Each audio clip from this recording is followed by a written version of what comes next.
సృష్టి, స్థితి, లయ, తిరోధానము. సర్పం చుట్టుకుని ఉంటుంది. ఆ చుట్టుకున్నటువంటి సర్పం తిరోధానానికి గుర్తు.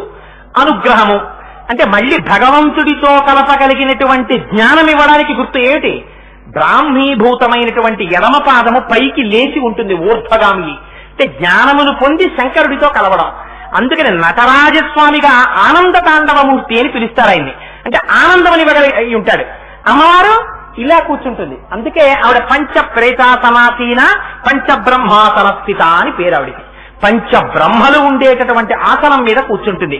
ఇప్పుడు మీరు ఆలోచించండి, నిజంగా అంత మహాపతివ్రత అయినటువంటి అమ్మవారు మంత్రం చేయించుకుని బ్రహ్మగారు నోకోడు, శ్రీ మహావిష్ణువు నోకోడు, రుద్రుణ్ణి ఓకోడు, ఆ తర్వాత ఇటు పక్కకి తీసుకొచ్చే మహేశ్వరుడు ఓకోడు, దాని మీద సదాశివుడు వాళ్ళ ఆయన పడుకుంటే ఆయన తొడ మీద ఆవిడ కూర్చుని కనిపించింది అనుకోండి, మనకి ఏమనిపిస్తుంది? ఏమిట్రా అలా కూర్చుంది ఈవిడ అని చెప్పి ఆవిడ్ని చూడడం కన్నా ఇవి మంచం ఏమిటి ఇంత విచిత్రంగా ఉంది, కోళ్లులే నలుగురు మనుషులు కూర్చున్నారు ఇలాగా, ఆయన ఏమిటి మంచానికి పైన ఉండవలసిన పట్టెడ లేదు, ఈయనెవరో పడుకున్నాడు, ఈయన తొడ మీద ఈవిడ పడుకుంది, ఏమిట్రా ఈ మంచం అని మనకు అనిపించదండి.